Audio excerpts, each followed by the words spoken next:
આજ રોજ બીજી ટર્મ માટેની ચૂંટણીમાં ભારતીય જનતા પાર્ટીના પ્રદેશ પ્રમુખ માનનીય શ્રી આર પાટીલ સાહેબ, ગુજરાતના મૃદુ અને મક્કમ મુખ્યમંત્રી માનનીય ભૂપેન્દ્રભાઈ પટેલ, પ્રદેશના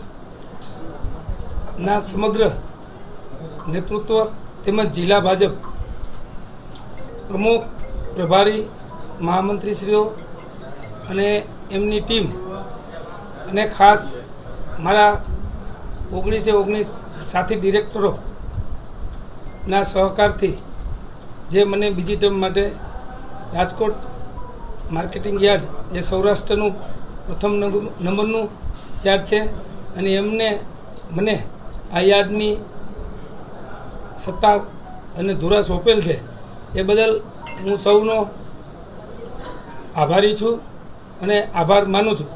એવી જ રીતે સહકારી આગેવાન રાજકોટ જિલ્લાના તમામનો હું પણ આભાર માનું છું.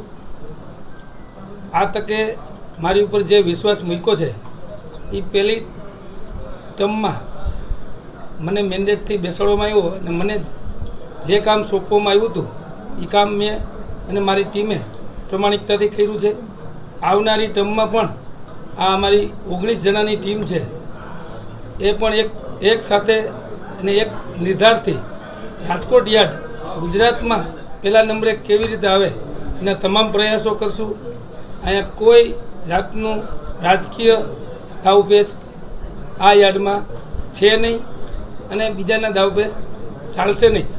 માત્ર ને માત્ર ભારતીય જનતા પાર્ટીના જે વિચારસરણી છે અને અંતિમ લોકો સુધી, ખેડૂતો સુધી, મજૂરો સુધી જે લાભ મળવો જોઈએ સરકારનો, યાર્ડનો, એ તમામ લાભ આપવા અમે કટિબદ્ધ છીએ.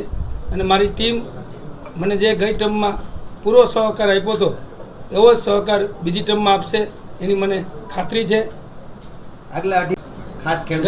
ગઈ ટર્મમાં જે માલ રાખવાની જે સગવડતા યાર્ડમાં નહોતી, થોડીક ગુંડાગર્દી જૂના યાર્ડમાં હતી, એ શેડ અમે બનાવી અને 15 વીઘાનો જે શેડ અમે બનાવ્યો છે, એ ગુજરાતમાં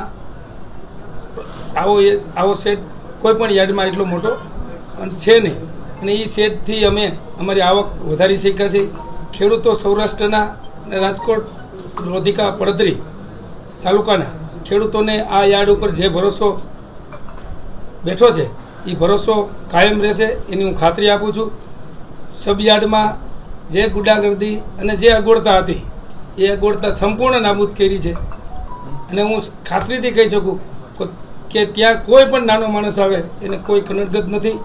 અને મેં કાયમ હું મેસેજ દ્વારા કહું છું, કોઈને પણ ખેડૂતોને, મજૂરોને કે દલાલોને કે વેપારીઓને કે લોકોને કાંઈ પણ તકલીફ હોય યાર્ડ બાબતે તો મને સીધો સંપર્ક કરી શકે છે.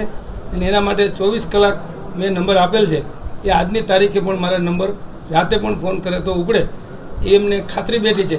અને એથી આ રાજકોટ યાર્ડમાં જે લોકોનો વિશ્વાસ બેઠો છે એ વિશ્વાસ હું અને મારી ટીમ, વાઇસ ચેરમેન વિજયભાઈ અને સાથી ડિરેક્ટરો કાયમી જાળવી રાખશું એની હું ખાતરી આપું છું.